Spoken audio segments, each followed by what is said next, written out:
존경하는 국민 여러분, 존경하는 주호영 의장님, 또 선배 동료 의원 여러분, 안녕하십니까?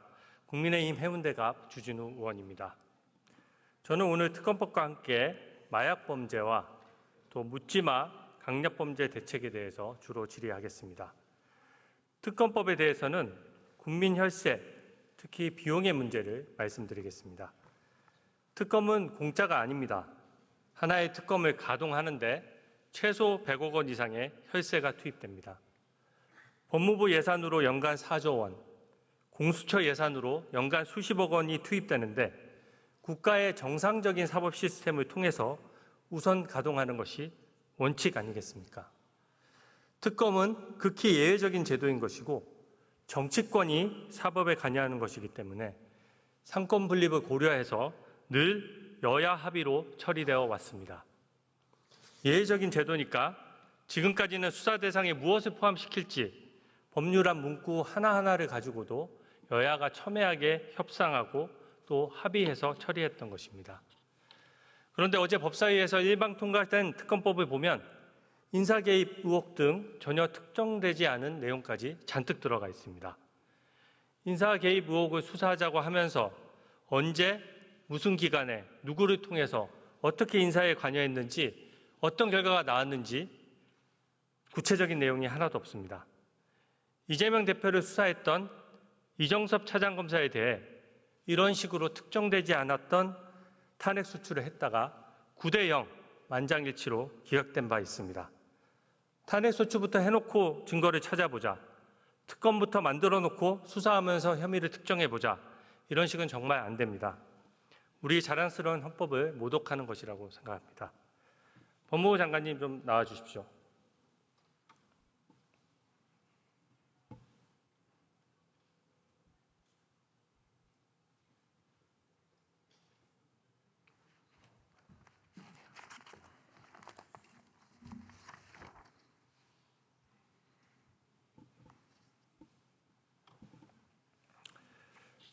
네, 장관님. 예. 특검의 비용 추계를 제가 한번 봤습니다. 그랬더니 김건희 여사 특검 같은 경우에 민주당 전현희 의원께서 발의한 법안에 추계안이 예산이 110억 원으로 되어 있고요. 순직 해병 특검에 대해서는 민주당 박선정 의원님 안이 예산이 124억 원이 든다라고 추계가 되어 있습니다. 맞습니까? 그렇게 비용 추계가 일부 되어 있는 것으로, 정확하게는 모르지만 일부 있는 것으로 알고 있습니다.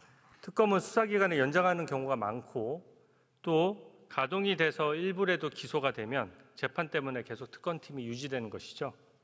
예. 특검은 고검장 대우, 특검보가 검사장 대우의 월급을 받게 되고 또 재판 기간 내내 특검이 유지돼야 되기 때문에 예산은 더 예상보다 늘어날 수 있는데 맞습니까? 통상 그렇게 되는 것으로 알고 있습니다. 특검법 수사 대상의 특정 문제에 대해서도 여쭤보겠습니다. 검찰도 고소장이나 고발장을 받는데 혐의가 구체적으로 특정되지 않으면 수사를 계속 진행합니까? 범죄 혐의를 구성하지 않는 고소장이라면 각하라는 제도도 많이 활용하는 것으로 알고 있습니다. 네. 언제 어디서 어떤 방법으로 누구와 함께 이런 것들이 특정 안 되면 각하 처리되는 것이죠? 기본은 그렇게 되는 것으로 알고 있습니다. 김건희 여사 특검법은 8개 수사 대상이 지금 상정되어 있는데 모두 지난 대선부터 최근까지 야당이 의혹 제기해서 고발한 사건이 전부 다입니다. 고발한 야당 측에서 특검까지 고르도록 돼 있는데 이에 대해 헌법상 문제는 무엇입니까? 고발한 사람이 수사할 사람을 선택하는 것은 통상적이지 않다고 생각되고 객관성과 중립성에도 문제가 있다고 생각합니다. 그것보다 더 중요한 것은 수사라는 기능은 행정작용인데 그 행정작용을 하는 기관의 장은 대통령에게 임명권이 부여되어 있습니다. 그런데 그 대통령에게 실질적인 임명권이 부여되지 않는다면 삼권 분립 침해라는 위헌성이 항상 있다고 생각을 합니다.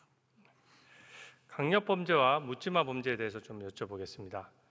날로 범죄가 흉폭해지고 묻지마 범죄를 우리가 두려워하는 것은 누구나 당할 수 있기 때문입니다. 최근 언론 보도를 보니까 우리 아이들이 다니는 아파트 단지 내랑 입구에서 대낮에 흉기를 휴대한 강력범죄가 발생하는 경우가 생기고 심지어 전자발찌를 찬 상태에서도 가정집에 침입하는 이런 사건도 있었습니다. 이 강력범죄는 특히 살인, 강도, 강간 이런 범죄들은 내적 갈등이나 양심을 누르는 강력한 범죄 동기가 있어야 성립하기 때문에 대부분 흉기를 준비하고 범행 장소를 물색하는 계획범이고 이런 강력한 범죄 동기 때문에 재범률이 상당히 높은 것으로 알고 있는데 맞습니까? 예, 저희들이 안타깝지만 청소년들의 이런 범죄들이 재범률이 상당히 높은 것으로 알고 있습니다. 저는 재범률이 매우 높은 이 강력 범죄자들을 어떻게 관리하느냐가 범죄 예방의 핵심이라고 생각합니다. 지금 법무부에서 가장 중요한 임무이기도 할 텐데 강력 범죄 전력자들을 출소 후에 어떻게 관리하고 있습니까? 저희들이 출소 이후에는 전자장치 부착과 보호 관찰 등의 제도를 적극 활용해서 청소년들을 다시 재범하고 있습니다. 그 전자발찌 관리 업무를 하는 공무원분들의 노고가 굉장히 크실 텐데요. 이 강력 범죄자들 대비로 전자발찌를 찬 사람 대비로 전자발찌 감독관 1명이 관리해야 되는 대상자 수를 한번 따져봤습니다. 2019년도에 1명의 감독관이 13.6명을 감독하고 있었는데 올해에는 17.6명, 즉 거의 18명에 가까운 사람을 관리하고 있고 그러다 보니까 날수로 따져보면 한 달에 하루 이틀을 밀착 감시하기도 지금 현실적으로 어려운 상황이죠. 예, 그렇습니다. 이 문제는 저는 어떤 문제를 해결하는 데 있어서 예산을 집중적으로 투입해야 될 부분이 있다면 특히 범죄 예방, 강력 범죄 예방과 관련해서는 이 강제 범죄 전력자들을 어떻게 관리하는데 정부의 역량과 예산을 집중적으로 투입해야 성과를 낼 수 있다고 생각합니다. 어떻게 보십니까? 예, 의원님 말씀에 동의합니다. 얼마 전 창원에서 흉기 인질극을 벌인 사건도 있었습니다. 이때는 전자발찌 준수사항을 위반한 사람이었거든요. 그런데 전자감독법 위반으로 처벌은 됐는데 전자발찌 부착을 연장하는 법원의 조치는 없었습니다. 제가 확인을 해봤더니 처벌이 가장 중하다고 해서 처벌만 하다 보니까 보통 전자발찌를 차고 거주지 제한을 위반한다든지 여러 가지 위반 사항이 있을 때는 범죄의 예우가 보이는 것이거든요. 그래서 그 범죄의 예우가 보였을 때 전자발찌를 법상 허용한 범위 내에서 최대한 연장해서 그런 적극적인 조치를 해야 되는데 그게 좀 부족한 측면이 제가 봤을 때 있는 것 같습니다. 작년에 전자발찌 부착 기간 연장한 사람 몇 명 정도 되는지 알고 계십니까? 7명 정도 있는 것 같습니다. 예, 맞습니다. 출국 허가 기간에 입국했다가 출국했다가 입국하지 않은 사람이 6명이고요. 예, 그렇습니다. 실제로 준수사항 위반으로 연장한 사람이 딱 1명입니다. 그렇습니다. 저는 이 부분이 법원에서 좀 엄격하게 보고 있는 추세는 알고 있는데 보다 적극적으로 기준점을 더 높여서 조금이라도 위반 사항이 있다라고 하면 일반 국민들을 안심시키기 위해서 선량한 국민들을 보호하기 위해서 이 부분을 획기적으로 전자장치 부착 기간을 최대한 연장해야 된다고 보는데 어떻게 하시겠습니까? 예, 재판 사유로 저희들이 다시 재판 청구해갖고 확정되기 전이라도 적극적으로 연장 가능할 수 있도록 저희들이 일을 하도록 노력하겠습니다. 이 전자발찌 부착을 하는 경우에 이제 좀 덜 알려져 있지만 여러 가지 제한을 다 부과할 수 있습니다. 예, 장관님 저보다 잘 아시겠지만 야간의 외출을 제한하는 조치도 가능하고요. 그렇습니다. 어린이 보호구역에는 아예 접근할 수 없도록 접근을 제한하는 방안도 당연히 부착할 수가 있습니다. 그런 부가 조건들을 붙일 수가 있는 것이죠. 그래서 저는 지금 전자발찌를 차고 있는 4,000명 좀 넘는 그분들이 재범을 하지 않도록 관리하기 위해서는 그 범죄 내용이나 범죄 전력을 면밀하게 분석해서 그 분석된 내용을 토대로 이런 부가 조치를 적극적으로 취해야 된다고 보는데 어떻게 생각하십니까? 의원님 말씀에 적극 공감합니다. 고위험 전자감독 대상자에 대해서 준수사항을 더 많이 부과하고 부착 기간을 연장하고 형사처벌 등 법률상 가능한 모든 조치를 통해서 집중 관리 감독하는 게 맞다고 생각합니다. 다만 저희들이 현재 갖고 있는 전자감독 시스템이 제한된 시간, 의원님께서 말씀하시는 준수사항으로 시간을 제한하거나 장소가 제한되어 있을 때 그 제한된 시간과 장소를 위반할 때에는 저희들이 그 사실을 알고 적극적으로 조치를 할 수 있습니다만, 장소와 시간이 제한되어 있지 않거나 제한된 시간 외에서 하는 행위에 대해서는 그 사람이 하는 행위를 일일이 다 저희들이 파악할 수 없는 한계가 좀 있습니다.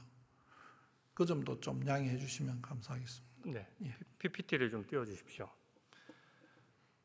저는 이제 장관님 말씀하신 것에 저도 일정 부분 이해는 하는데요. 저희 두 가지 점을 지적하고 싶습니다. 최근 들어서 정말로 강력범죄, 한 사람이 또 흉기 휴대도 쉬워지다 보니까 강력범죄를 해서 묻지마 범죄 형태로 다량의 선량한 시민들이 피해를 보는 사건들이 종종 발생하고 있고요.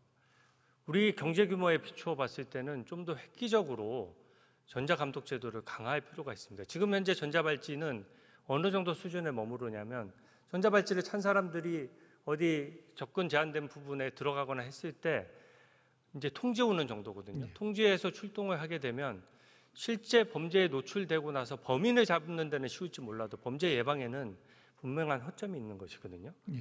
이 제가 올린 PPT를 보면 최근 2년간 제가 따져봤습니다. 야간에 외출이 제한되지 않았던 전자발찌를 찬 사람들, 전자발찌를 찼지만 야간에 외출 제한이 안 됐던 사람들입니다. 그 사람들이 야간 시간대에 나가서 재범했던 사람을 보니까 17명입니다. 전체 범죄자 숫자 대비로 그 17명이 적은 숫자처럼 보이지만 이 사람들의 범죄 내용을 보면 엄청 강력범죄고 정말로 큰 범죄를 저지르는 것이거든요. 이 표를 보시면 아시겠지만 이 사람들은 범죄 전력이 최소 2회, 11회, 12회, 13회인 사람들이 수두룩하고요. 모두 야간 시간대에 재범을 했는데 그 죄명이 강간상해, 강제추행, 주거침입 이런 것들입니다. 이 어떻게 보면 국민 입장에서는 시한폭탄 같은 사람들이 돌아다니는 거고 그 일은 누구나 무작위로 당할 수 있는 부분이기 때문에 이렇게 국민 공감대를 얻어서 지금처럼 예산을 어느 정도 1년에 10%, 20% 올리는 것이 아니라 저는 전자발찌를 찬 한 4천여 명에 되는 범죄 전력자만 제대로 관리를 해도 강력범죄율이 획기적으로 낮아질 수 있다고 확신하는데 어떻게 생각하십니까? 의원님께서 말씀하신 내용에 적극 공감합니다. 저희들이 전자감독 대상자가 준수사항을 더 잘 준수할 수 있도록 하고 그 준수사항이 위반됐을 때 저희들이 철저하게 더 추적할 수 있고, 그 다음에 이 전자감독 시스템이 의원님께서 말씀하신 대로 단순히 시간과 장소, 접근 제한 금지가 되어 있는 부분에 접근할 때만 무슨 저희들이 통지를 받는 게 아니고 좀 더 개량된 방법으로 전자발찌의 효과가 있을 수 있도록 여러 가지 연구도 지금 하고 있는 것으로 알고 있습니다. 의원님들께서도 많이 좀 도와주시면 또 다른 좋은 방법을 모색해서 범죄율을 낮추는데 최선을 다하겠습니다. 마약사범에 대한 최근 범죄 통계를 보니까 6년간 마약사범이 2배 이상 증가를 했습니다. 작년 같은 게 27만 명에 이르거든요. 굉장히 구멍이 뚫린 상황입니다. 마약사범에 대한 법무부 대책 무엇입니까?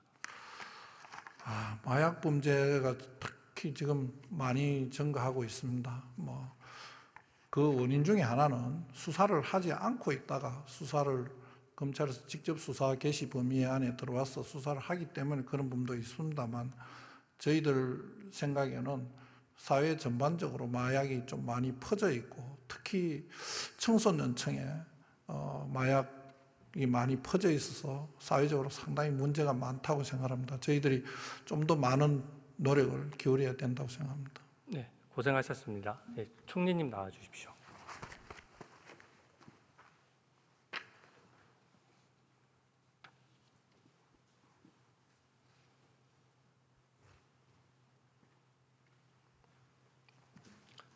총리님, 저는 마약 문제를 해결하기 위한 건의를 드리려고. 법무부 장관도 지적했다시피 10대까지 마약이 침투한 상황이고 2018년 대비 10대의 마약 사범이 10배나 증가했습니다. 이제 1,500명대를 바라보고 있죠. 더더군다나 10대 학생들이 충격적인 것이 마약 유통을 통해서 돈을 버는 것까지 합니다. 지금 보면 정부 부처에서 마약류 의약품 같은 경우는 식약처에서 관리하고요. 또 수사는 검찰이나 경찰에서 하고 항만이나 항구는 관세청에서 지금 들여다보고 있습니다. 총리실에서 그걸 총괄하고 있는 것으로 알고 있는데 최근에 어떻게 대처하고 계십니까? 네, 그 2022년이죠. 그 마약과의 전쟁이 선언이 됐고 그 후에 우선 그 검찰과 경찰, 사법당국의 강력한 우선 그 단속부터 시작을 하면서 그러나 마약에 대한 관리라는 게 훨씬 더 좀 포괄적으로 이루어져야 되겠다는 차원에서 그런 단속뿐만이 아니라 여러 가지 그 뭐 교육 또 상담 그리고 이제 마약류 사범에 대한 재입구 규제 강화 뭐 이런 부분들을 포함한 이제 관리 기본 계획을 지금 최초로 수립 중에 있습니다. 그래서 올해 10월쯤에 아마 만들어질 것으로 그렇게 예상이 되고 있습니다. 최근 8월에 액상 코카인 1,800억 원이 캐나다에서 밀수되는 사건이 적발됐습니다. 물론 적발을 아주 잘한 것이죠. 항만에서 들어오는 것을 관세청에서 잡아낸 것이거든요.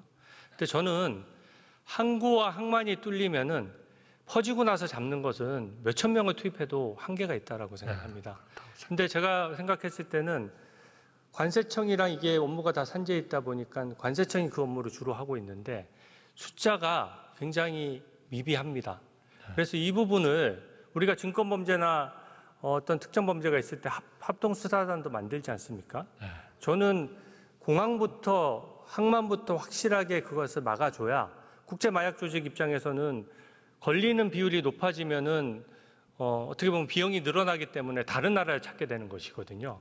일종의 풍선 효과가 있기 때문에 그 부분은 아까 말씀드렸던 대로 그 부분에 집중해서 이 마약 대책을 수립해야 된다고 보는데 어떻게 생각하십니까? 저는 뭐 전적으로 동감입니다. 그렇게 하겠습니다. 네. 들어가 주십시오.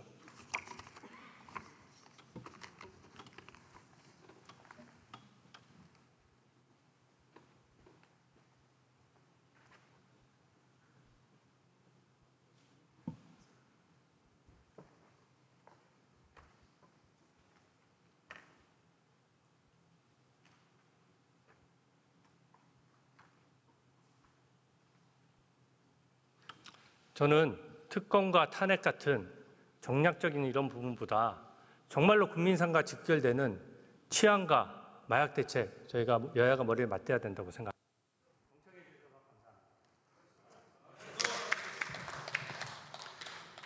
주진우 의원